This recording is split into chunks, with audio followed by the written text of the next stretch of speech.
We'll give it another 5 minutes, okay, for people to arrive. If you want to move up the front, okay, I certainly won't bite. And I just have a little PowerPoint presentation. Some of the text is hard to read. Trust me, it won't be death by PowerPoint, I promise. I flick through it fairly fast. So fill the seats at the front. Don't worry, you won't get a job, you won't be put in the fire line, you'll be fine. Just, it's easier to kind of see and a bit more intimate. Thanks. We'll get going there in about 5 minutes, okay? Here as well. Am I missing someone? Okay. Sorry, Senator Umbert, would you like to join us up in the... You're not afraid, you're afraid to go on the firing line? Okay guys, we'll get underway. Look, I have a quick presentation. I promise this will not be death by PowerPoint. It's only going to take me 2 hours or so to go, and I'm only missing like literally 10 minutes, okay, to go through it. I just thought it might be a good idea to bring everyone up to date with how we've got to this point and the kind of the timeline and how we got here. Look, I guess the reason I call this public meeting is because we've had those 2 no swim notices within quick succession, and I think it was time to kind of reactivate ourselves and get moving again. I'm fully aware that there's another meeting organised for September 2nd. I'm not trying to step on any toes here. I will be attending that meeting, 100% I will, because I think the more that we can do, the more that we can highlight this, the more that we can bring attention to what's happening to our beaches and this beautiful area, the better. The town, the businesses within the town are suffering because of it. There's reputational damage, but you know, more than anyone else, the people who live here and the people who use the Warren and Only as a community, they are being impacted. The families, the kids who are being prevented from swimming in the beaches and knowing they're doing so safely. We don't want people to get sick, so we need to address this, and we need to address it fast. So very quickly, if you bear with me, I'm just going to fly through this presentation. A lot of it is my own interpretation in terms of what's happening. This is absolutely open to discussion. I'm not a scientist, as I constantly remind people, so I may be wrong in some of my interpretation, and there are a lot of locals here as well who have lived in this area and who are familiar with the Warren and Only and the Cliff Walk, who are far more familiar with it than I, who may be able to point us in the direction in terms of how we can resolve this and how we can get it solved. Maybe, after we've had this entire meeting, after all said and done, maybe it's got nothing to do with the wastewater treatment plant, but I suspect it probably does. So, very quickly, I'll just skip through the presentation. First of all, welcome. I just want to go through the timeline very quickly. So, look, this issue's been going on for a while because prior to this original swimming ban that happened in August 2022, I remember there was issues with the lagoon that kicked off a number of years ago. I was still a councillor at that point, so it's not, this all just didn't start in 2022, but for me I guess it really came to a head in August 2022. You see the headline there, popular Rosscarbery beach closed because of a swimming sewage being detected. What I want to pick out here is really 2 important comments made by Cork County Council at the time, okay, because I don't think that we can ignore this. Cork County Council, the Environment Directive said we observed a suspected sewage plume in the bathing waters, okay? So these are the scientists. These are highly paid scientists to investigate these things, and they suspect strongly that it was a sewage plume. And they also followed up by saying the likely cause is the wastewater infrastructure failure, which is on the Cliff Walk, as I said before. So that's pretty compelling evidence in terms of where we're starting from in terms of a starting point. I know a lot of you back there cannot read this, so I'll read it out on your behalf. Back then, we got activated politically. I wasn't the only politician, I'm sure, making queries, but the response that we got in terms of that incident was the investigation into the cause of the plume was inconclusive, okay? So that's first and foremost. They're saying it's inconclusive, but they're saying the treatment plant and pumping stations were operating as normal at the time of the event, and there was no overflow. Irish Water currently has no plans to upgrade the wastewater treatment plant at Rosscarbery and Only. So at that point, it was a plume, okay? It was a visible failure. I think the lifeguards on the beach called it in, and it was evacuated. But they're saying that the investigations were inconclusive. So this is where we're starting from. Then in September 2022, on the back of a meeting that we had here in the Celtic Ross Hotel, it was quite well attended, a community group was set up. Some of the community group are here, the action group. At that time it was being led mostly, in terms of my correspondence, was with Neil Grant, the former general manager here, who has moved on to pastures new, but I understand he's still involved in the group. And there's some interesting points that they picked up on in terms of what they could find out. They say there's a consultant report done on the Only Hinch septic tank, previously by Cork County Council, that they requested to get. My understanding, and I know there's members of the group here tonight, that has not yet been acquired, but that is key. If there was a consultant report carried out, we need to know the findings of that report. So then they went on to say they need assurances that certain things like sludging are done and that monitoring is better so there is no recurrence. So that's fine, we're getting active, we're trying to get to the bottom of what exactly happened in August 2022. I got the opportunity to bring it up as what's called a topical issue in Dáil Éireann, okay? Dealing with wastewater treatment issues as TDs, and any other TDs here will tell you that, is very difficult. We have the privilege of submitting what's called a parliamentary question to different ministers in their area. When it comes to Uisce Éireann, because Uisce Éireann are semi-state, the response is that the minister has no responsibility in terms of answering this because Uisce Éireann is an operational Uisce Éireann issue. So the only way that we can address it is by introducing what's called a topical issue. This is a speaking section that we get as TDs in Dáil Éireann where we can speak for about 4 to 8 minutes to discuss with the Minister of the day issues that are topical in our area. And in this instance, there was nothing more topical than what was happening to one of the most beautiful beaches in West Cork. Interestingly, at the time, it was Minister Anne Rabbitte took the answer in that instance. She said, I am also informed that the delivery of timelines for the Rosscarbery and Only Hinch sewage scheme cannot be confirmed. By the way, that's not my spelling, this is how it appeared in the Dáil records. I am also informed that the delivery timelines for the Rosscarbery and Only Hinch sewage scheme cannot yet be confirmed. She went on to say, however, it is not included in the current capital investment plan. The project will be considered again as part of the development of the next revenue control period, which is 2025 to 2029. So that's the next capital plan. In the meantime, a water quality assessment is planned for 2023 to determine any impacts of the discharge on receiving water. I am not sure, and I don't know, and I haven't been able to ascertain whether those water assessments actually took place. So that, now we're on to October 2022. And meanwhile, the community group, the action group that has been formed, are still active. They sought a meeting with Cork County Council and Uisce Éireann, and in fairness, they got quite a good result in this one. As you can see here, following on from meetings between the local action group and Cork County Council and Uisce Éireann, stroke Irish Water, they were just changing name at that time, commit to plan to diligently monitor the wastewater treatment plant at Only Hinch, Rosscarbery, and conduct regular desludging in an effort to protect against any further issues in the waters near Warren Beach in Rosscarbery. So in fairness, this was somewhat of a result. I think it's doing two things. I think one thing was acknowledging that there's an issue with the wastewater treatment plant. If it needs more regular desludging, clearly it's not functioning. But what it did do is it gave, if you find you can come in on any point of this. What is desludging? Desludging, and if there's any technical experts here, I'd appreciate that, but when it goes through the treatment process, one of the, I suppose, byproducts is a sludgy material that usually rises to the top, I understand, and every so often that material has to be taken away. Usually it's actually taken away to other treatment plants, from what I can understand, but if there are any engineers or experts here, we might be able to verify that. The idea is it's supposed to increase the capacity at the wastewater treatment plant. So that desludging was happening on a more regular basis. I understand it was happening about twice per annum. I think that was increased to 3, and maybe more, I'm not sure.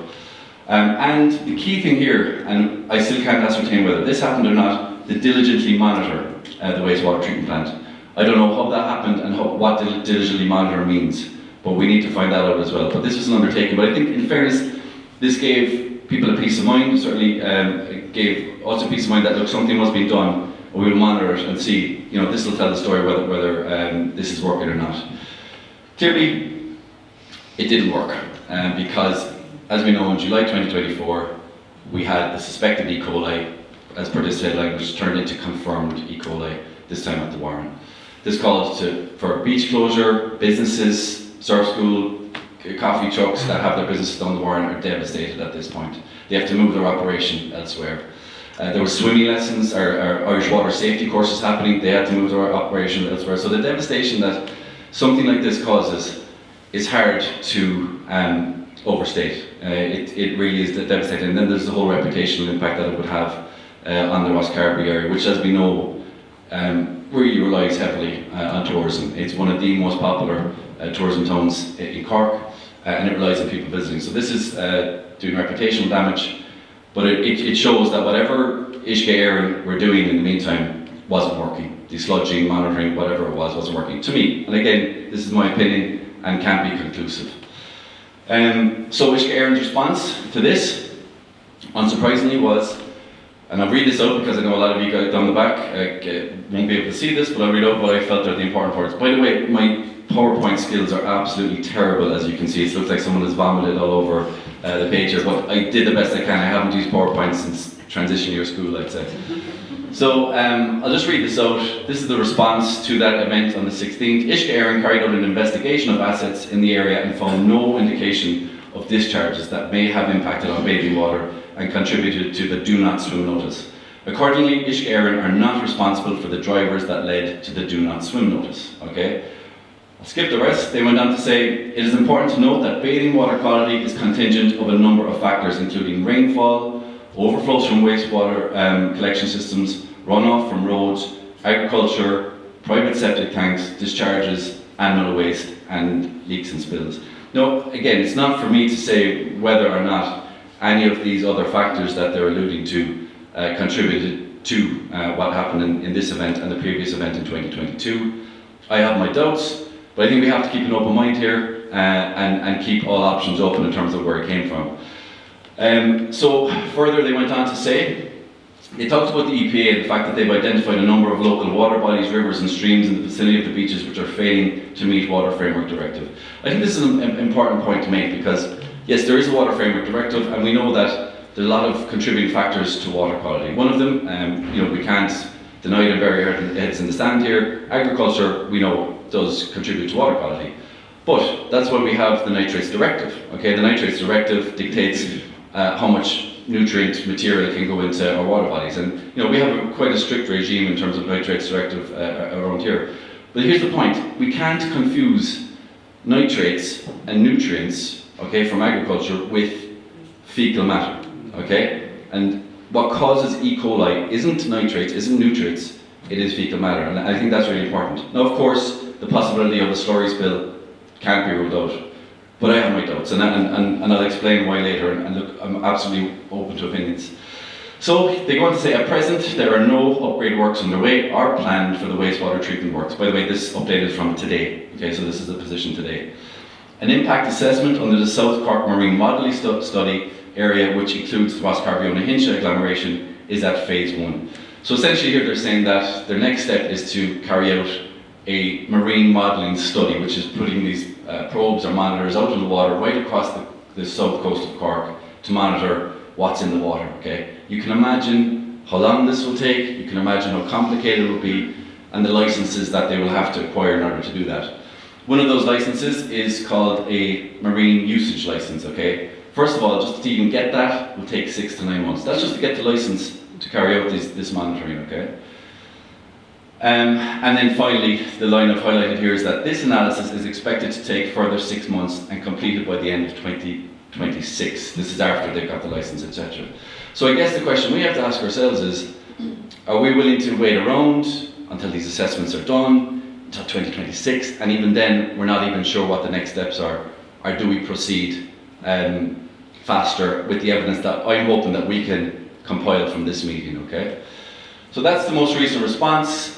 There is my PowerPoint skills, absolutely nothing. This is what so this is just me theorizing, and I hope people find this helpful, and if you disagree, I absolutely am a big boy and I can accept it. But when we talk about the other potential factors that have contributed to the no swim notice, we have to look at the geographic location of the wastewater discharge in Onahincha. I just did this graphically so you could get what I'm thinking about, but you guys are far more familiar with the geography of this area than I would be. But as you can see, it just so happens, okay, that you have a no swim notice, which is related to an E. coli increase, E. coli deriving most likely from fecal matter. And it just so happens that either side of the wastewater discharge are the very two beaches that have been impacted by the no swim ban. As you can see, Warren Beach, by the way, it's not the Warren, it's Warren, isn't it? It's Warren Beach on the left and Onahincha on the right, okay? So for me, that's the most overwhelming evidence that what we're dealing with here is a wastewater treatment plant that isn't working, that isn't up to scratch, and that doesn't need upgrading. Of course, they will point to agricultural intensity, agricultural runoff, and the fact that this could possibly come from agriculture, okay? And again, I'm not here to defend it. There's a fine smell out there as you came in today. There's no point burying our heads in the sand and assuming that doesn't exist. But I don't think it is agriculture, and I'll tell you why. The next image is Rosscarbery estuary, okay? And as you can see, surrounded by agriculture, okay? Not the most intense agriculture that you would see in West Cork, but it's surrounded by agriculture, okay? You just take note of the design of the estuary, the streams, the runoff, etc. Move on here to Inchydoney Beach, right, closer to my hometown of Clonakilty. More intense agriculture, okay? You've got two different locations in terms of the outflow into Inchydoney Beach and Clonakilty Bay. Since they built the wastewater treatment plant in Clonakilty, Inchydoney Beach has not once failed in terms of increased levels of bacteria. Prior to it being built, it would fail regularly, and I remember mayhem in Clonakilty when we lost our Blue Flag Beach because of water failures. But since then it hasn't happened. Touch wood, it won't. And I could be eating my words next summer when it does, or if it does, but it just seems to be no coincidence. I know Isabel made a great point last week at the panel discussion. Maybe the topography of Rosscarbery is different. That could be it. But for me, it kind of speaks to this original point. The location of the wastewater treatment discharge. When was that, Chris? What's that? When was that, the waste treatment plant near Inchydoney in Clonakilty? When was that changed? 2000 and, I'm going to say 11, 12? 2010? Yeah, okay, 2010 is when that was built. Yeah, there was, we still have our issues. There's still a kind of a focused smell emanating from it, but it hasn't failed in terms of bacteria around Inchydoney. Similarly, if you go to Cormacsherry, this is one of the most intensely dairy farmed areas in Ireland, I believe. Senator Lombard might be able to fill us in more. But again, you have regular testing, and I'm trying to ascertain actually how often testing happens. You have testing happening at Coolmaid Beach, okay? New wastewater treatment plant built in Cormacsherry to service Timoleague as well. That doesn't fail in terms of increased levels of bacteria, despite the fact that that's farming. The picture I'm trying to paint here is that, for me, it's a stretch to blame it on a slurry and farm runoff when we know that increased levels of bacteria are linked to fecal matter. So I just put this slide up because we have to ask ourselves the question of where we go from here. Okay, at the moment, the wastewater treatment plant in Rosscarbery is on nobody's radar. Okay, besides the community group, of course it's on their radar and they're trying to push for solutions. But in terms of Uisce Éireann and their capital programme, it's nowhere. Okay, you saw it there in the most recent response. There are no plans to upgrade the wastewater treatment plant. So the reason I put this up is that this is essentially the prioritisation. That's an American spelling, I think. Prioritisation. This is how they come to their priority list in terms of when they're assessing what capital works go onto the capital programme for 2025 to 2029. And as you can see, the ones I've highlighted there are the ones probably most relevant to us: untreated agglomerations, river basin management, and there's lots of other small towns and villages growth programs. So if there's a small town that's seen as a growth area, that they could fit it in there. But we have to figure out how we get Rosscarbery into that, because at the moment we're absolutely nowhere. Look, that's just my overview in terms of the timeline of how we've got to here. I hope that didn't go on too long, but I think it might give you a gist of why I feel that we need to up the pressure in terms of where this is. Inevitably, as a government TD, I'll be asked the question, why aren't you sorting this out of government? Good question, and I'm absolutely, that's a very fair question to ask me, but just to say at this point, Uisce Éireann, they have complete independence in terms of how they prioritise what works they could be doing. You ask the people of Shannon Vale, okay, I'm not sure if any of them are here today, but you ask them and what they have to put up with. They're on no capital programme at the moment either. You ask the people of Dunmanway, okay. All the ministerial and pressure in the world, I'm not sure how that's going to manage to get Rosscarbery onto this capital programme, but we'll certainly try, and that's all I'll say on that matter. At this point, I'll open it to the floor, but I know that someone from the Community Active Group is here would just like to read out a statement in terms of their meeting next September, which I would encourage everyone to attend as well, because the more that we can do here, the better. Does anybody want to do microphone runner? Any volunteers? I don't find it so easy. Right, I'm just with the other step that I've been at the action group, and I think you said this well today. As I say, none of us want to be where we are, and we'd hope somebody has a silver bullet. If anybody has a silver bullet, give it to us straight away and it'll all be fixed, and we can all go home and enjoy swimming down the water. Right? So on the 19th of August 22, there was a public meeting called regarding the sewerage plume at the Warren on the 7th of August 22. The meeting was called and chaired by Deputy O'Sullivan. There was an action group formed as a result of this meeting. This group contains members from Rosscarbery Tidy Towns, Rosscarbery Community Council, Carbery Rangers, Rosscarbery Historical Society, Rosscarbery Rowing Club, Rosscarbery Business Association, and Rosscarbery Family Festival.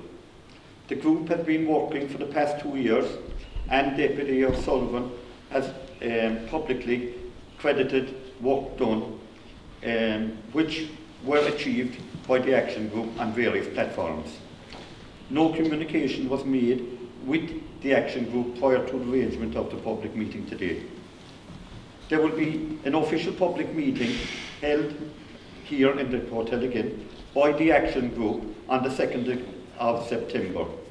All 8 public representatives have been invited.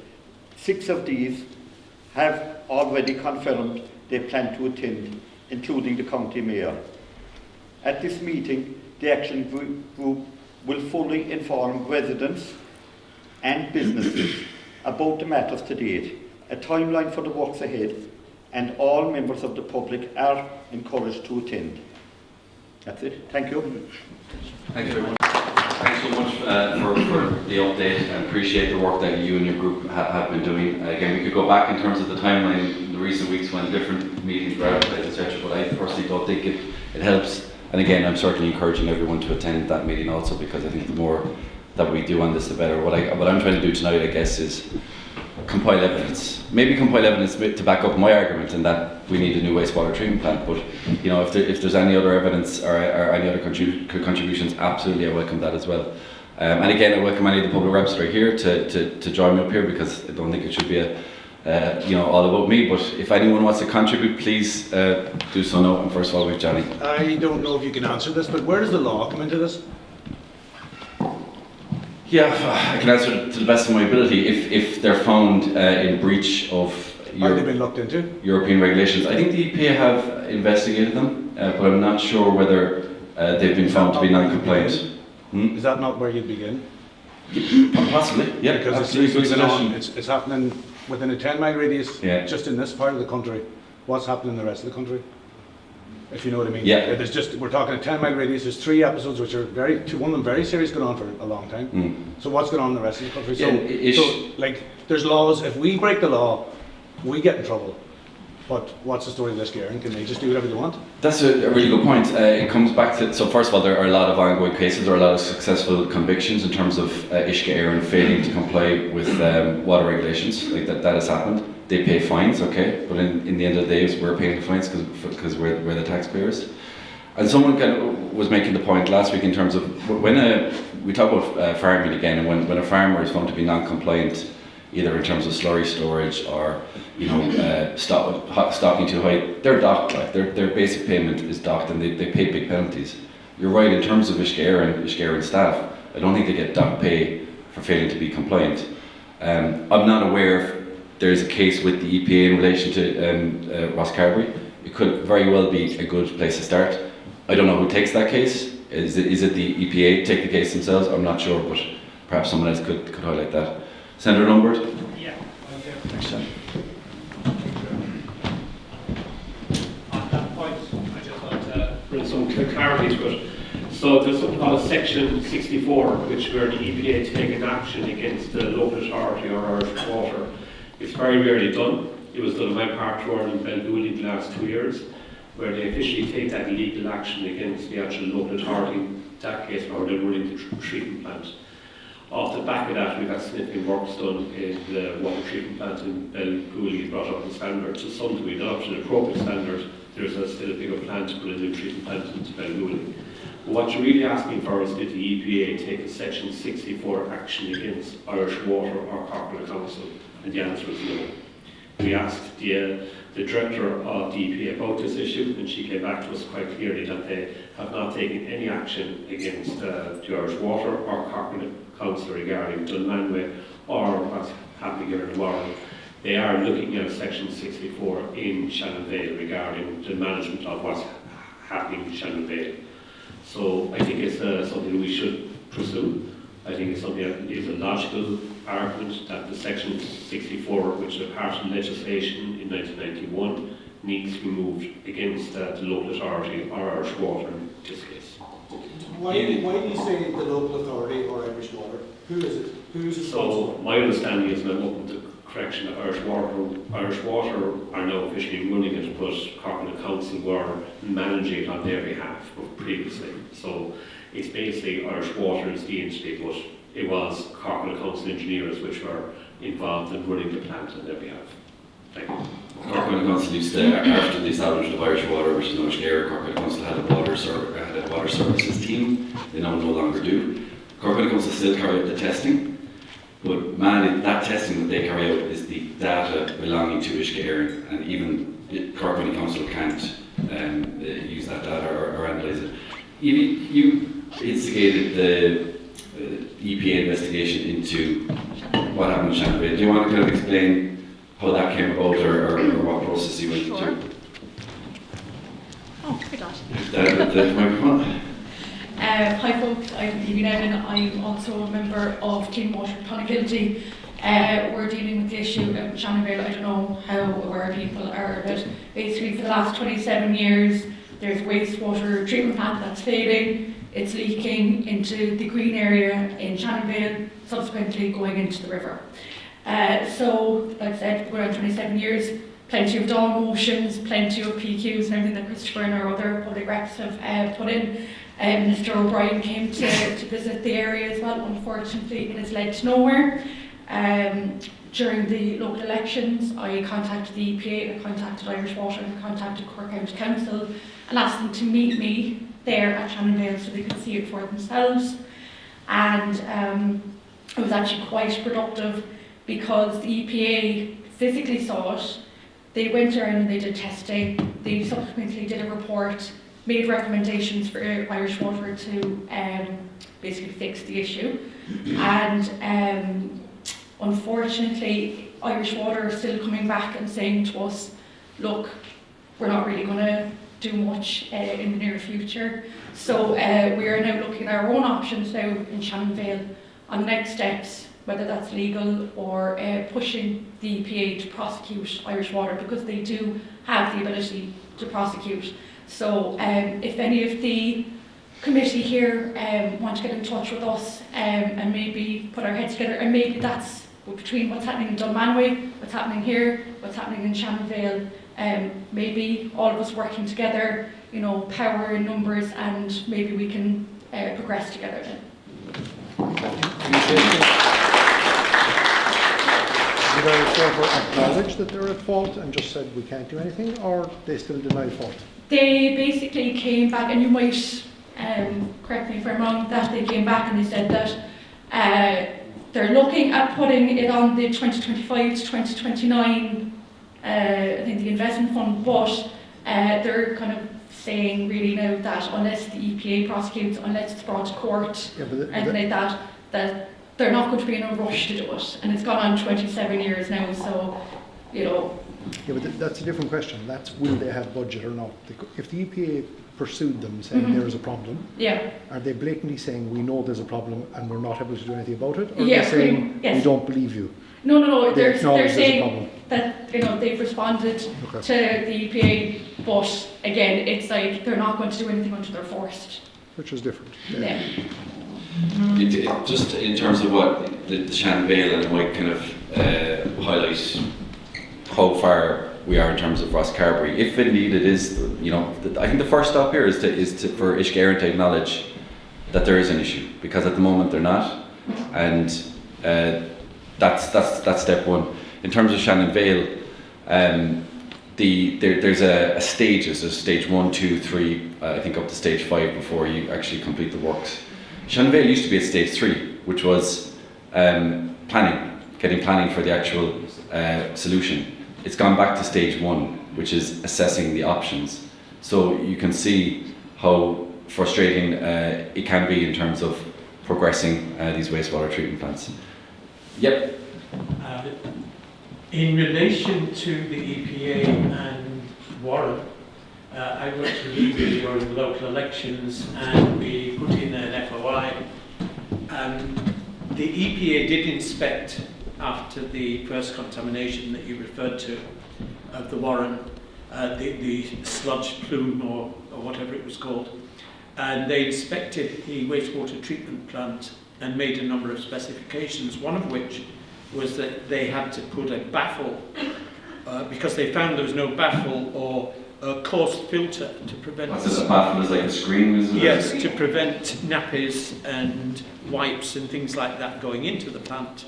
Now, at the time, there were in the Examiner, I think it was, there was a point from either the council or Irish Water saying that, well, people shouldn't put that sort of thing into down their toilets. But whatever about that, people do. And the EPA specified that Irish Water should put a baffle to prevent those sorts of things going into the wastewater treatment plant so that they wouldn't block it. And Irish Water's response was, we have no intention of putting a baffle onto that wastewater treatment plant. We subsequently got on to the EPA to say, well, they've done their nose at you, what are you going to do about it? And so far the EPA have not responded. And that was quite some considerable time ago. Does anyone... Hello, sorry. Yeah. Sorry, yes. Yeah, just responding there what that gentleman said there. The way I look at it there, it just seems as Irish Water just want to wash their hands of it like that. They're looking at a budget is 25 to 29. And the big thing during Rosscarbery pitch and put, there's a lot of local businesses depend on Warren Beach for swimming. It's the main tourist attraction. Families come down, they're holidaying around in the moment. They see the one thing about the Warren Beach is so safe for swimming. Families come down there and they spend a lot of time, not like, you know, around the corner and up and down. And it has been a huge loss in the last month or two in income, and if families are coming on holidays, essentially what's the point of going to Rosscarbery or Hunhinshaw?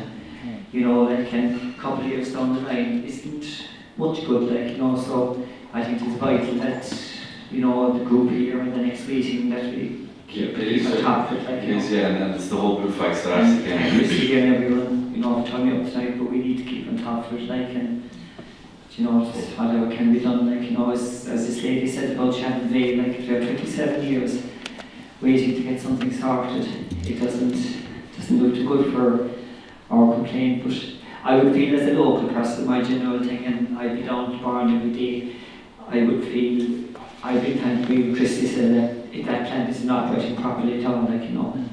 Have you ever seen anything, Jerry, that would suggest that, like plumes or smells? You would at times, yeah. You know, like, but it's, I know you're going to maybe a little bit of story maybe from time to time, but that would be in a different part of the Warren or on the Pure side or different areas, but I would think personally that it would be the plant would be is a big problem, like, and it's not here yesterday, like, you know. But it looks as if Irish Water just doesn't want to do anything or any improvement, is the way, no funding or... No, it's like, first of all, they have to acknowledge that there's an issue, Jerry. Yeah, and that's the first step, and I think this is the purpose of a meeting like this, is that if we could you know, establish that locals have seen plumes of sewage, locals have experienced the odours, locals have witnessed this. They're denying that at the moment, and they're talking about doing a marine monitoring exercise, which could take a while. We have Councillor Isabel Toes is here as well, and just wants to address the meeting.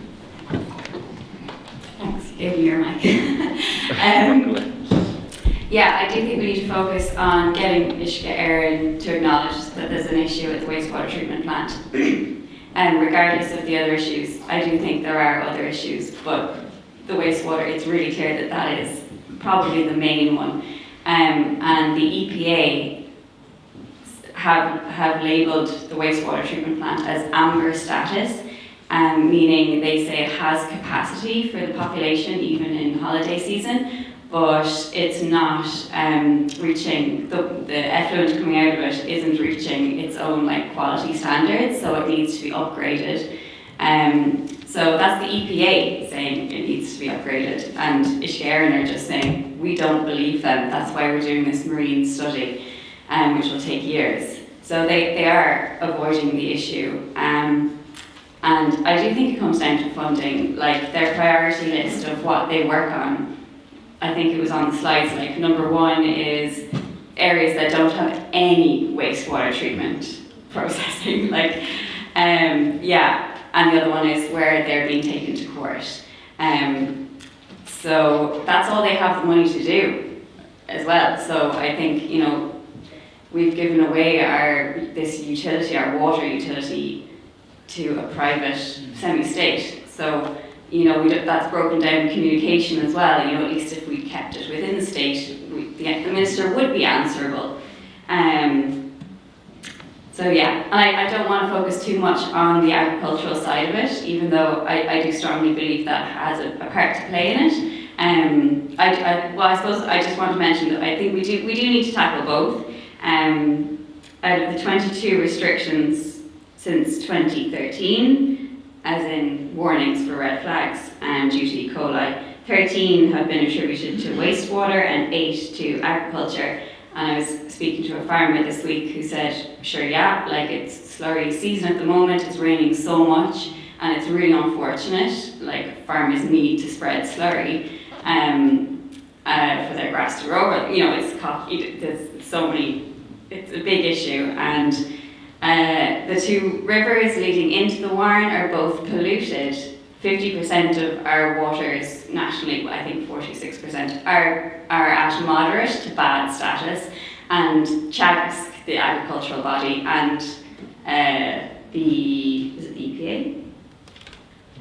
Can't remember. Yeah, and the EPA attribute that to agriculture. It's fact, you know, and I think we need schemes to help farmers. There are some, but I think we need more, and they need to be properly funded to put in environmental measures that can reduce the impact that farming has on our water quality. I've also asked the council, would they test the Warren throughout the year, like not just during the bathing season, because a lot of people here, I'm sure, use the Warren, the water, like every single day of the year, dipping, swimming, surfing. So yeah, they've said no, but it is absolutely within their remit, and I found a contact in the water department who's willing to work with me on it. So I think we can build a good case to get it tested throughout the winter. Yeah, I suppose it's good to note as well that it wouldn't actually impact on our ability to get back our blue flag, because they only consider tests that are done within the bathing season.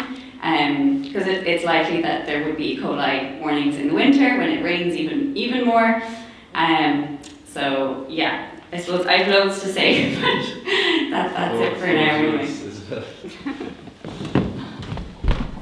Thank you, Isabel. And certainly in terms of the year-round testing. Daniel? Yeah, hi Chris. We had this discussion as well the other day. So I got confirmation from the council the other day. So if we're talking about the whole, the estuary, the lagoon as well, now you talk about not that it's your gut instinct, that it's the sewage treatment plant, and I'm not arguing with that. Definitely needs work. But to go back to the agriculture thing, like if you go back to the previous photo there that you had, another common denominator there is there's obviously, if you go to the bone of Creggan, the Creggan on it. Yeah, so there's a river coming out of Ross, obviously. There's one coming out of Runaccia. There's also one coming out of Red Strand, which has been the subject of no swim notices in the past. So the county council confirmed to me that they don't test the lagoon, they don't test the estuary. The testing is performed out at the Warren. Now, whether it's a multi-point test or whether it's just one sampling point, I'd imagine it's more, but at least one of the sampling points is right off the pier. So that could potentially account for stuff that's coming out the estuary.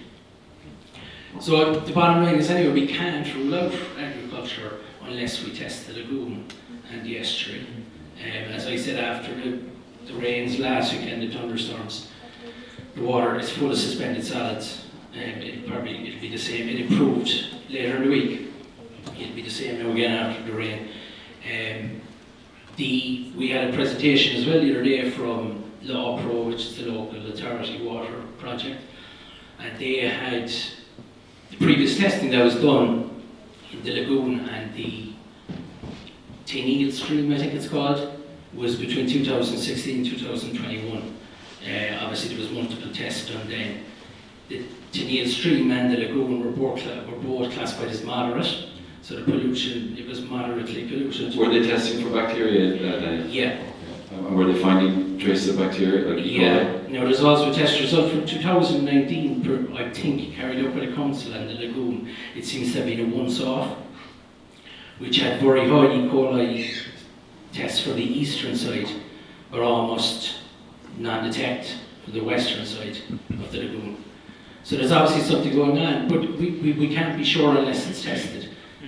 So my point is we need to identify exactly what the problem is. We need to have it tested. Now, you're talking about fecal matter. My understanding from talking to them is that the council test can't distinguish between animal E. coli coming from an animal or coming from a human. There is a test to do that. I think I actually asked the head of the Environment Directive that can they determine from the test the results. They said they can, but he couldn't share it with me because it's Ishka Air and data. Right. So that's somewhere in Inniscarra. Yeah. That'll be interesting. Some of the information I got was slightly different than I know that there is a test they can do, but they don't do it. But look, the only way to solve it is to test the lagoon. I appreciate that. Yeah. So it also begs the question: is the lagoon safe for swimming? No. And if it's not, then no. Maybe it's tested privately. Maybe the operator of the commercial activity in the lagoon is testing it. But if that's the case, they probably need to produce the results.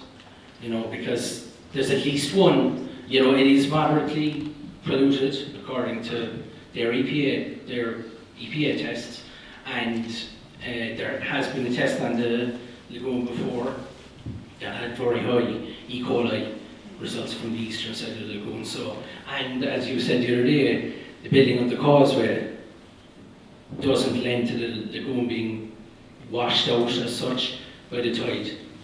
So is it happening that we're getting a load of rain, whatever's in there then is flushing out and contributing to the problem out here as well. So the bottom line is it's a simple way of doing it, and that's testing it. Thanks. And I promise this one last. There's Cork County Council are having a public consultation at the moment where they're asking people to submit locations for to be put on the bathing water testing schedule. So there's a document on the County Council site that you can suggest a candidate. So maybe the best thing for people to do is to suggest a lagoon as a bathing water location and it be tested.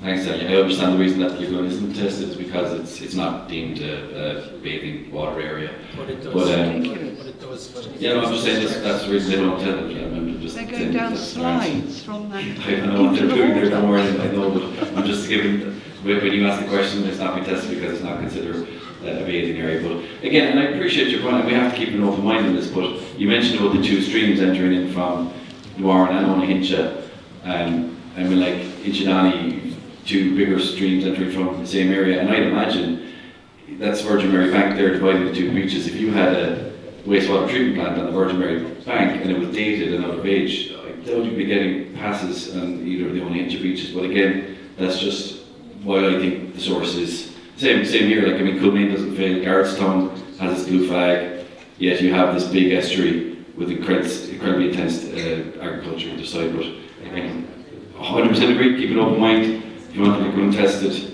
certainly that's your prerogative to suggest that. Can I just So ask, Chris, does the Chris, Sorry, gentleman back here is the microphone. John Healy, the History and Heritage Society. A quick observation, the forecast for this week, we're expecting this hurricane for the last week. It's hitting us now.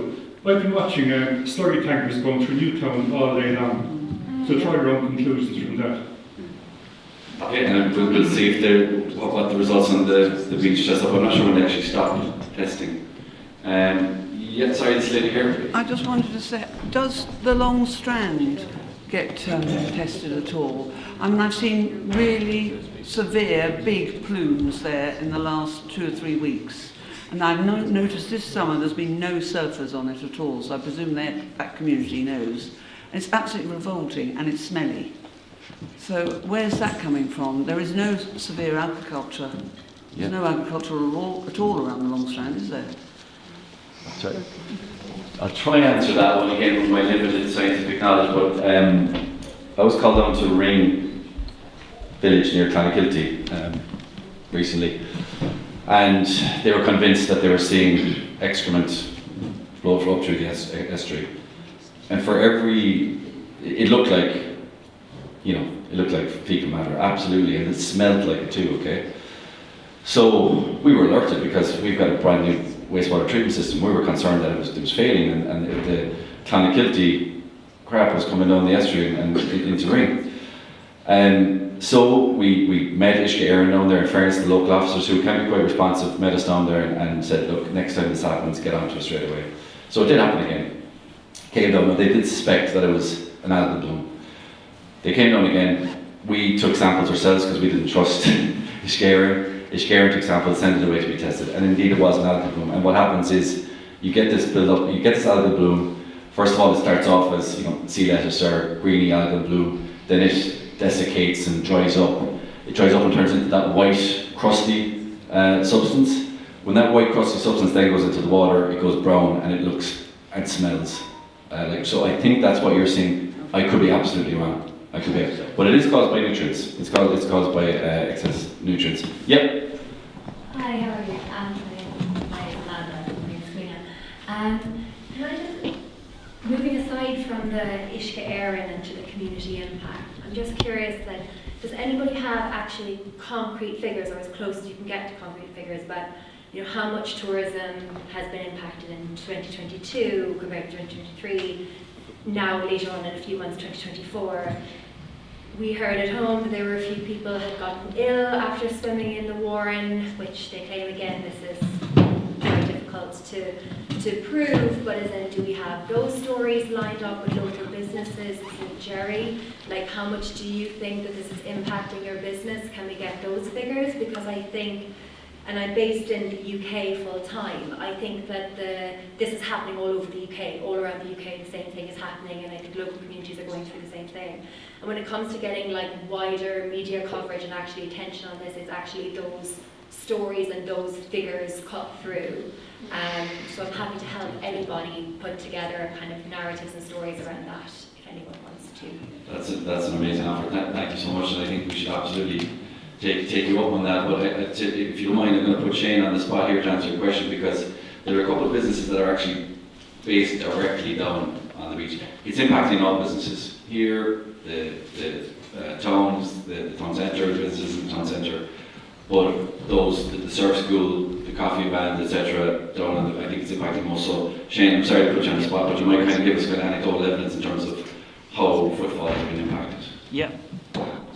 Well, I don't have any figures on me right now. Just to give you a kind of a brief background, the coffee truck's been down to one for about 5 years. I've had it with 3. The first summer I took over was in 2022. It was booming. With 2 people on every day. It was every single day was a party down there. Honestly, it was just fantastic. It all kind of came to a head on that day in August, when I was actually the busiest day, takings-wise, it was the busiest day of our summer. On this particular day when the beach was closed. I have described it previously as like an Armageddon scene. Everyone was just rushed out of the water and told to leave, and that was really the end of our season after that. The beach was closed. Last year, it's hard to it's hard to really say, because obviously the weather hasn't been on our side the last couple of years. However, there's one of the days a week I have two people down there. A lot of days now I will just close. It is the same now again this winter or this summer. I do, however, put that down to the beach closures. From talking to, I suppose, the local community and people who actually frequent the beach the most. They're just not going into the water, and they're not going down to the Warren as a result. Likewise, we talk to a lot of tourists through the shop and through the coffee van. They're just not coming back, and they're saying it won't come back in the years to come. We've actually had the truck closed more days than not this summer. In 2022, I think we closed one day over the whole summer due to weather. It hasn't been weather concerns this year. It is because there was just no footfall, and it cost me too much money to keep the truck open. As a result, I'm probably considering what we're actually, if we're going to keep the truck there or not moving forwards, which is a pretty emotional decision for me, but I just can't justify it financially, because the Warren is just like a dead zone, especially when the beaches are closed. And what happens is they close it for 5 days. You have the surf school run by Robbie. His business obviously really affects my business. He brings a lot of people to the Warren. A lot of the tourist trade love the surf school. You know, they love the coffee van there as well, and it's just a real draw for people outside of Rosscarbery to actually come to Rosscarbery. And what it does is it's an amenity that doesn't cost the public any money. In a world we're living in where everything costs just so much money, people can go down to the beach. You know, you can use the beach, you can bathe in the beach. But that's all been taken away from the public and from the community as well. So it's sad. It is sad. You know, it's our season is dead down there. But that's it is what it is, and I do attribute a lot of that to the water, because even in the winter we kept open. And what you do have as well is, I suppose, on the Sunday mornings, you know, you have the life saving school down there, which is it's such a fantastic facility for the Warren. It is like a little city down there. For anyone who goes down there on a Sunday morning in the summertime, and you can attest to that, it is fantastic seeing all the kids get in and out of the water, you know, running up and down the beach, in and out of the water. You know, that coupled with the surfing school that is run 7 days a week as well down there. It's just such a magical place. Do you know what I mean? It really is, and I just kind of want to touch on one other thing as well. You know, I suppose I've been quite outspoken and passionate about this, because obviously it does affect my business, but I'm also from Rosscarbery. I was born and bred in Rosscarbery. I've spent my life in the Warren, going in and out of that water. This is the first year I haven't gone near the water at all. I haven't gone in once. I refuse to go in, because I'm just, you know what you're swimming in, you know, and a lot of the locals feel that way, and you see it. And what's kind of happening at the moment is, even with this particular issue, we have a bit of a divided community. You know, there was a meeting called, and just going to go back on timelines, there was a meeting called just over 2 years ago by yourself, Chris, and I attended that meeting, and from that there was an action group formed. I couldn't really, I might maybe shed a little bit of light on the action group afterwards, but I actually don't know who's in the action group, and it's a bit of a shame that more members of the action group aren't here today, because, you know, this isn't like a political issue, this is a community issue, and what should be happening, what should be happening is that the community are to drive this, and we get the politicians to work side by side with us. This is not a political stance, you know, whether you're Fine Gael or Fianna Fáil or whatever else. You know, this, and just to go back on the timelines, this meeting was called last Thursday, and was called, and again, I don't have any political allegiances, but it was called by Christopher. There was an action group meeting, I'm aware, that was always set for September, and that's been the case for a while. That was a closed meeting. The only way for this to work is if we have an open meeting, we have transparency, we get the community involved, and from that we can form another action group, where a lot of people that are on this particular action group can stay, but other people with other skills should also be invited onto that action group, so we can actually drive this thing forward. You know, it's we need transparency. We need everybody working together on this. And again, it is a shame that more people from the group aren't here today, because, you know, I don't have political allegiances. I just want to see the Warren back open, and I want it healthy. and I want the people of Rosscarbery and the Far to be able to use those facilities for many more years to come, because it's our businesses, and effectively it's tourism in Rosscarbery that's getting absolutely ravaged and will get destroyed.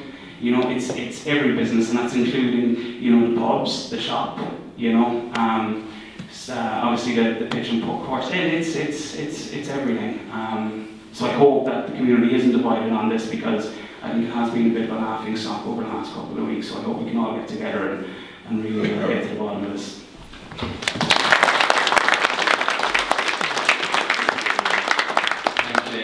Evie's dad has done a great job as runner there, so Mike, I think someone else said, Mike, thanks for sharing that, because that's tough as hell, telling people how it's impacting your business and your pocket, and a place that you absolutely adore and love so much, and it must break your heart to see it impact like that. And I think there's a story for, I forget your name on the backside from reading the screen.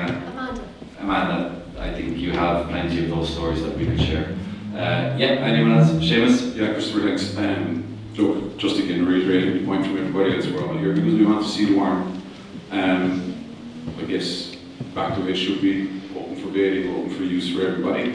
It's had a huge impact, as you can hear from the different people, but just going back to the other point about the agriculture, I understand the science and all behind it, but you know, the evidence you pointed to there, the superpoints that have been updated, you know, they don't have the issue of E. coli and human feces. And I just wanted to make the point, you know, that like I have a number of friends, family, who have been swimming in the warm when they've visibly seen human feces floating next to them. So to me, like, what's at the heart of this is the treatment plant doesn't work. Agriculture is a separate issue totally, and I think like that should be the consensus from the meetings, that we're not happy with the treatment plant. We're not happy with the treatment plant, and I guess the focus should be from everyone as to how do we get Irish air on this matter. And I think like, that's the most important thing, and Cogs's point about, you know, separate meetings going on. I haven't been privy to this, and I'm not really concerned, but I do think we should all come together as one voice, and we'd be much stronger if we did. Thanks, I would encourage everybody again to attend the meeting on the 2nd of September. I'll certainly be there, and I do agree with Shane that the committee that is there, and you can see they've done work I've outlined it here, should be expanded. And I think, I don't want to be on it because I think it should be apolitical, that'd be my view, and then we should be there to be held to account in terms of what happens going forward. Yep. Christopher, Dolan here. I'm farming up the road here. I think maybe I can shed some light on some of the questions that we asked. I'm in kind of a unique position in that he mentioned the Tennille stream that flows into the lagoon here, and also there's another stream that comes from the other side coming down into Onahincha. I actually have land on both sides, on both rivers. And what is even more unique, I think, is that I've had both rivers analysed. And I think somebody said over there that the lagoon needs to be tested. I'm fully in agreement with that. It does. But the interesting thing is, how I got testing these streams is a number of years ago there was an algal bloom here in the lake. And the farming, we all got blamed at the time for, or there was a contributing factor. And I'm not a denier that there are issues in agriculture. I know there are, and like the man said over there, Don, spreading story before rain like this is ridiculous. But the majority, and the vast majority, I can tell you, of farmers are not, we really care about the environment. I've lived here for 50 years, and I want the warm open. It affects me too. We sell milk, cheese, everything.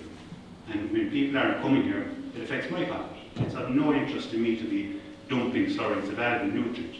The results I'm coming to for the rivers, as the mill said, the river beside my farm, it's actually, I think, Isabel, if you're still living up near me in Freehands, that river has been tested for the last 12 months by a group of scientists who are doing work with students here in the school for a young scientist project. And it's been described to me as pristine. The second river flowing in here in Tennille, which my land owns as well, I volunteered for a private company and monitored by the EPA. They monitored that river from my land, taking samples every 30 seconds by a solar-powered device. And I got the results afterwards.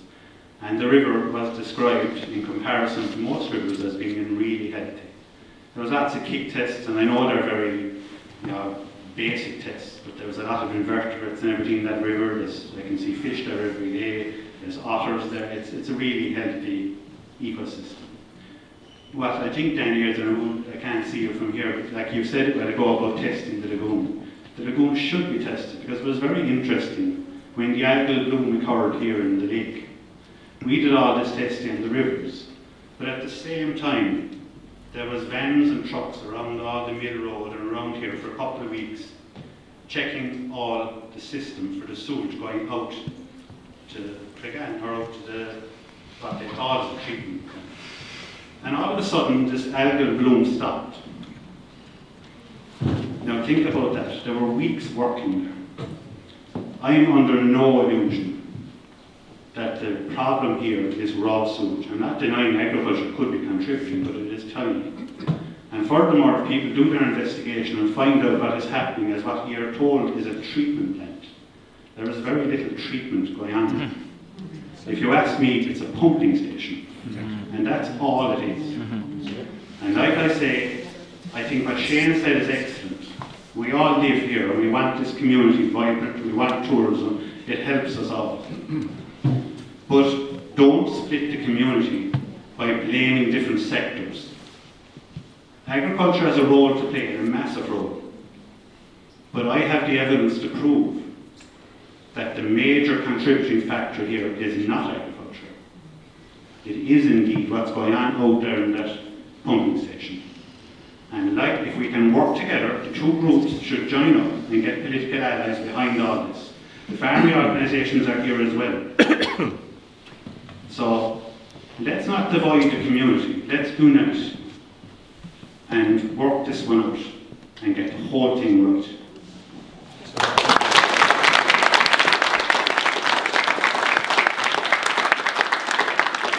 Before I go on to the next contributor, this is probably embarrass myself now with this question, but the way I see it, okay, if they're talking about doing marine monitoring, you saw the timelines there. You're talking years and years before we get results. Is it too simple to suggest perhaps that some type of CCTV surveillance could be done on what you've correctly described as nothing more than a pumping station? I'm wondering if that's something that can happen to monitor, like they talked about diligently monitoring. What is diligently monitoring? I know that a lot of the more up-to-date systems will say in Dunmanway and Clonakilty have incredible sophisticated technical monitoring devices that will straight away detect any plumes. I wonder, instead of waiting for this, and perhaps this is where political pressure could come in, because as we know, the minister can't say, right, Rosscarbery is going to be done, get it done, but maybe they can give a direction to assess it with something like CCTV. I don't know, can anyone answer that question? Is that possible? Yeah. Can we get the mic here?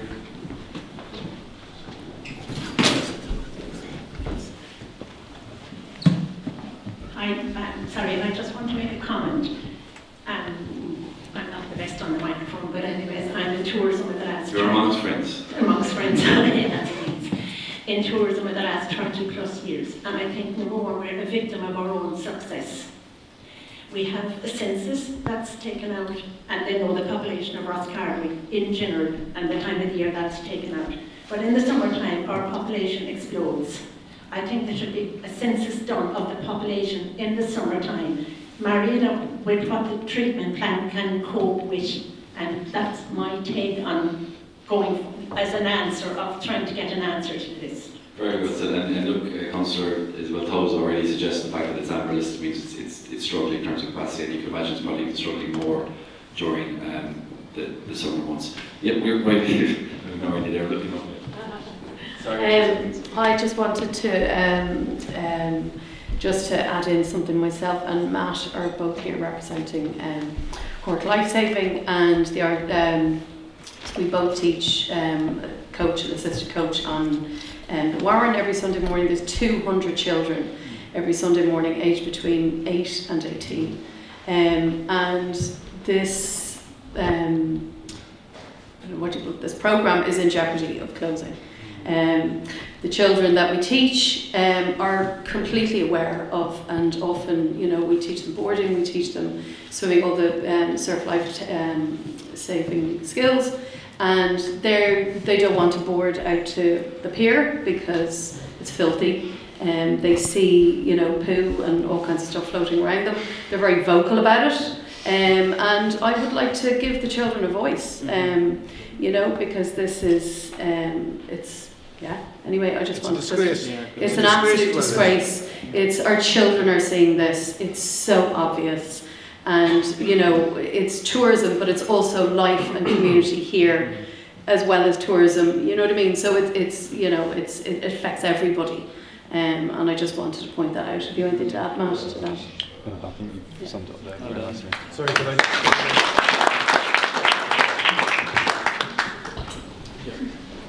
My name is Sean Mannion. I have a house right down by the treatment plant. In fact, I'm there 70 years plus. And I would 100% agree with the farmer that its raw sewage is going into the sea. I have a boat. I regularly fish around the area. I don't do it anymore because the fish I catch are in a dreadful state. And I don't think the river in Unahincha has anything to do with it at all. I see the trout down there, and they've been there for 50, 60 years. They're still there. But every time we have a rough sea, you see this scum appearing on the water, and there's no question whatsoever, it's just the raw sewage is getting in, because I would imagine the tide is rising to a specific degree, and it's the council, I presume, we're letting it out, I don't know, but it's definitely an issue. And where you've pointed out on your slide there's no question, it's between the two areas where we have all this contamination, so it has to be the sewer. It has to be the sewer. I just have a house where the second arrow is, and I think my father was the first builder down there to build the house, and he always said to me that before he died, when I think it was about 30 years ago when they started this development of the treatment plant, it wasn't fit for purpose then, and he said in another 20 years it won't be fit for anything. Can you describe the smell? The smell is obnoxious, absolutely obnoxious. Specifically, if the wind is coming from the southwest, you get it very bad. And if it's a calm day and there's a fog, you get it, it's just, you have to leave really, it's so bad. And you've probably seen it on the beach below. But the beach in Unahincha is becoming deserted now because people are aware of the fact that this is going on. Last Sunday, we had some very fine weather. I think I saw 12 people on the beach. The previous Sunday, I think I saw 10 on the beach, and it was beautiful. Prior to the swimming notice going up, there was 300 or 400 people on the beach. So you're 100% right in what you say. It is the treatment plant, and there's no denying it. You don't have to be Einstein to work that out. But the rivers definitely have nothing to do with this. There is pollution definitely coming down from somewhere up around Rosscarbery coming down into the Warren, and that's probably on that side where the estuary is. But I think we have to address this. The question is here, between all of us, what can we do as a community? I don't think the government are going to do a whole lot for us at this present stage of time. So we're obviously going to be the ones who have to get involved and to sort out the system ourselves, you know? If I could just come back on that for a second, right? Because look, and I would love to hear more of that evidence in terms of, your first name again is Sean, in terms of people who are there witnessing these plumes. And I've had families who've contacted me who also have witnessed it. I've had families who, during the first episode, their kids got sick, which is exactly what we're trying to prevent. But we're at a massive impasse in that here you have a community who are living here and who are seeing this on a day-to-day basis, telling us and screaming out there's an issue and the wastewater treatment plant isn't working. Yet the first paragraph in the Ishgare response is, it carried out an investigation of assets in the area and found no indication of discharges that may have impacted on bathing water and contributed to the do not swim notice. Accordingly, Ishka Éireann are not responsible for the drivers that led to the do not swim notice. So straight away there's an impasse. And what I'm hoping to do from this meeting, and again, as I said, I have no issue at all if it rolls on to the next meeting and we expand the group, but to build that clear evidence and those cases, whether it's through photographic evidence, whether it's through testimonies from people, that guys, you say that Ishka Éireann are not responsible for the drivers, clearly they are, you know, and that's what I'm trying to establish here. I'm just going to let Daniel back in again before. Yeah, I just want to come back in. Sorry, I didn't catch the name. I can't see him either. Like, my point isn't to blame any particular section of society or whatever. My point is that if we're going to follow the science, we need science. We need to know, yes or no, is the lagoon, is it contributing to the issue at the Warren? Are the rivers contributing to the issue? And I appreciate that man has results, but we need publicly available results, and there's the one group that can do that are the council through the EPA. And it'll solve all the issues. There may well be no issue coming down the lagoon, but there's only one way to find out, and that's to test it. And just to add one more point, and this might seem extraordinary now, but it's happened in Ireland before, and it comes up in the literature, but it's not beyond the realms of possibility that a failing result can happen from dog feces, and indeed horse feces, which do use the beach as well a lot, obviously. Johnny. You can say everything, but I think it was Isabel said that the EPA have said that it's not fit for purpose, or it's an amber level or whatever. So I think all the evidence you can gather is great, but surely you can go back to the EPA. They're in charge of the environment. They're in charge of implementing or any of the acts that are, the Wastewater Act, all these things. They're in charge of it. If they've said that it's already at an amber level, then there should be a push put on the EPA to prosecute. It's simple as that. Everything else will add to it. It'll add to the prosecution, but we could spend weeks here now talking about it. I would say go straight to lawyers, whatever it is. I know it's not that straightforward, but start the process. Who goes there, Danny? Who goes straight to the lawyers to bring? Well, you tell me. So going back to Miss Nevin there they're about to implement something. Why not go together with Dunmanway, Rosscarbery, everything? Put a big case, a massive case up. I don't know who pays for the lawyers. We are paying for the environment. We're told to do this and do that. Joe Soap's supposed to protect the environment. We're doing our best as people. We're recycling, we're doing this, we're doing that. And then they're allowed to pump, excuse my French, shit out into the sea. The one amenity that we have free, and we all, the farmers, everybody love this environment. And I'll tell you, I think a lot of people should get very angry about this. I am seriously pissed off about it. I'm sure there's a lot of other people are. Yeah, well, I am very pissed off about it, I can tell you, because I've seen the changes. 2 seconds, Isabel. Thank you. Just to back up what everyone is saying with the data online, it's on beaches.ie. You can read the profile of the Warren beach, of any beach in Ireland that is tested. And I think it's either the council or the EPA that writes these reports. It's where the council sends you anytime there's a warning. It says, it is considered that the Rosscarbery Onahincha wastewater treatment plant is having an impact on water quality at the bathing water for the following reasons. And one of them, it says, the discharge is continuous. So discharges constantly both on outgoing and incoming tides. So that is plain as day. And just to explain the amber status, the EPA say that it's amber means that it has capacity to take on even more sewage, but it's not filtered properly. So it has one level of filtration, and you can have up to 3. So that's why they're saying it needs to be upgraded. It needs an extra level of filtration. So I think basically all treatment plants that go into the sea, something comes out. It's the quality of what comes out is what matters in terms of bacteria. Thanks, Isabel. And I wasn't aware of that EPA finding, so that's incredibly helpful information. Just one point that seems to be missing. We don't learn much from what the capacity of this treatment plant / pumping plant, whatever it is. We're not kind of getting numbers on, how much is going in, how much is coming out, what's the specification. Obviously, these things have different classes.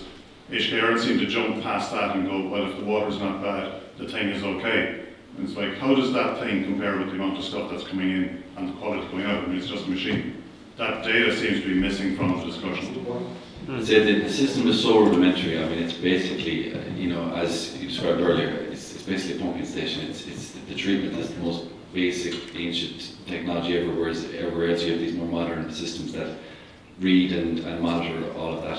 Is it manually? Oh, sorry, so was Is that? it manually discharged? No, there's subject of... They suction it out regularly. I mean, you'd see the machines, that the tanker is regularly passed down by our house, and I've seen them 4 or 5 tankers going down on an evening. So I don't know where they take the actual sludge from it. So it's obvious that it can't even take the flow of what's going in there at the moment. And the smell when they go down is really scary altogether. So they obviously know there is a problem. Somebody is hiding something here. Yeah, you agree? You agree? Yeah. And you know, the next meeting on the 2nd of September, a lot of experts involved in that, they might have a lot of the answers in terms of how it operates. Mike, Just on that. Sorry. Just on the meeting 2nd September, everyone is welcome. If anybody, I think the only way we progress this is with scientific evidence. Hearsay is useless today. So anyone with any scientific evidence, please come along. If you have any expertise in any area, or you know anybody, please bring them along. We don't care, you know, about being on a committee. It's a headache for us. But if anybody here know anybody, whether they have legal expertise or scientific, or know about how these plants work, right? I have a fair idea how they work because I used to work with local authority, right? And some of the stuff coming out here is not scientific. And to be quite honest with you, it couldn't happen, some of the stuff that's been described here, you know? But we need scientific. We could talk all night here, but we need actual facts. And it's facts will push us up along that list. So please, if anyone knows anybody with any scientific, or I've said, as Johnny said there, legal background, surely there must be legal expert, you know, in the area that can come on this group. It's like we described, I'd be more, contact me via email, build a case, not just cited, not just in terms of what you've witnessed or experienced or smelled or seen in the water. Please email me and I'll help build a case as well. And you know, as your TV, it's Senator Lombard here as well, and we have a councillor here as well. So you know, we will absolutely build that case, and as well as the impact it's having on businesses. Senator Lombard, just to come back in. Yeah, look, I'm very brief. I think trying to move forward, trying to find a solution. Obviously, the meeting next week is something we'll all be attending. It's very, very helpful that we have these public meetings. I do think the EPA are the ultimate power here. These are the people who have the ability to bring Irish water to task. If the EPA were to take legal action tomorrow morning against Irish water, there would be a significant change in attitude to Irish water. This would change where they are in the programme, how we actually get development. So I personally believe it's about trying to put pressure on the EPA to make sure that they actually look at this plant in a different light. And I think the Section 64 that's there in the 1991 Act is really important. It's a unique tool that's rarely used by the EPA, but it gives them really good powers regarding trying to move it forward. And I think that's where we need to be going. We need to be pushing the director of the EPA in particular to actually maybe come here to look at it, to actually invite her down here. She has come to TV at a different stage to look at something else. I think it's only over the road from where she was previously. So I do think it's a step in that direction is where we need to go. All my guns, like with the deepest respect to anyone from Irish Water here, I don't deal with Irish Water with wastewater issues. It's the EPA that has this significant power. They are the regulator, they have the legislature behind them, they have the power. So I personally think that's where we need to go. And I think this meeting might be helpful. I'm looking forward to going to the other meeting because I think it's important the more meetings we have, the more pressure we put on the EPA to actually move into that legal space, which is so important to get us in onto the actual programme for us. Thank you. Thanks. In the meeting, we'll take a few more contributors and then we'll wrap it up. But look, one of the original intentions of this meeting was to perhaps form a new group, but I don't want to do that now because you're absolutely right. No point forming division. But like there are lots of really passionate business people here who. That's okay. Look, we'll forget about that. We'll move on to, and I would, you know, these steps and measures in terms of involving the EPA, getting Rosscarbery down here. I think that can all be due towards a wider umbrella group that again I think should be apolitical. Yeah. Thank you. Just a very quick point. I'd just like to go back to the time frame for the monitoring that was mentioned in your presentation. I think that's typically if there's particular environmental sensitivities in an area and a proper full environmental impact assessment has to be done. That would make sense, that sort of a timeline. What seems to be the situation here is it's effectively an emergency situation, and I don't think it's a huge number of marine monitoring buoys that we need to be put out there. You probably need a few inshore, a few outshore, upstream, downstream, to cover the various different tidal scenarios. But I think there's probably grounds under Irish legislation for that to be an exemption to typical planning applications and foreshore licenses requirements, because effectively what we're looking at is some sort of a permit to put mooring on the seabed for the marine monitoring buoys. So I think in this scenario it's probably an emergency situation. If this was an oil spill, for example, I doubt that the authorities would take a year and a half to put out marine monitoring buoys. They'd have them out immediately. So I think maybe whoever in the community has got access to the planning authority, whether that's the council or whoever has the authority for putting out, getting the permits for that, that's maybe where a good port of call would be, to see how quickly you get monitoring buoys out. Excellent suggestion. That's excellent. As Johnny said earlier, this is one of the very few free amenities that kids can access, that families can access.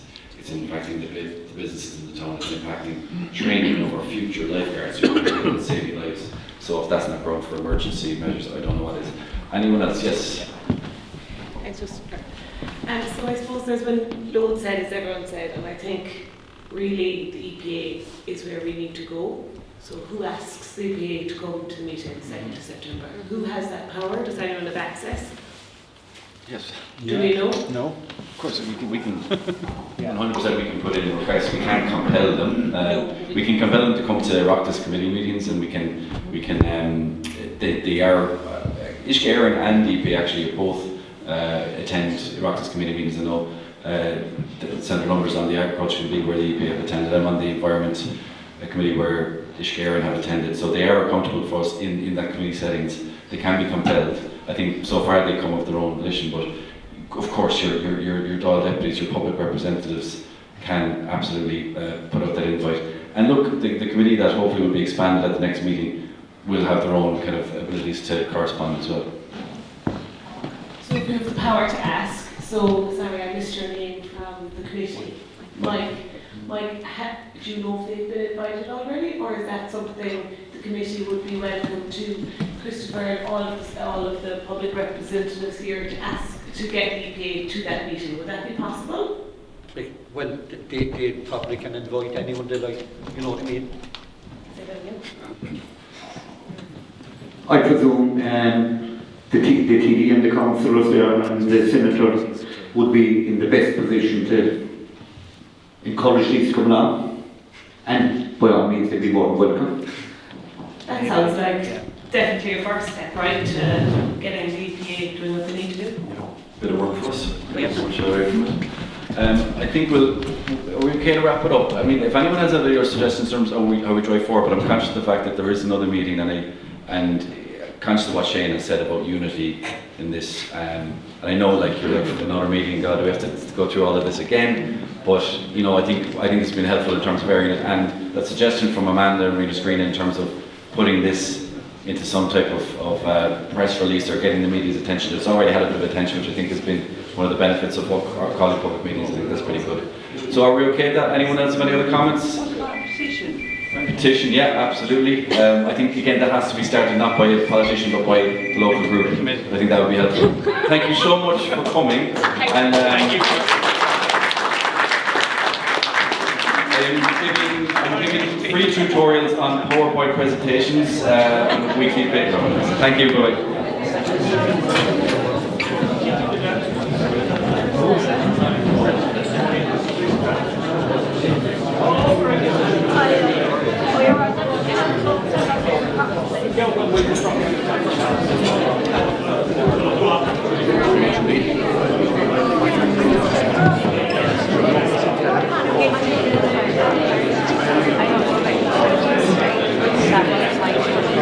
Oh, sorry, I thought you said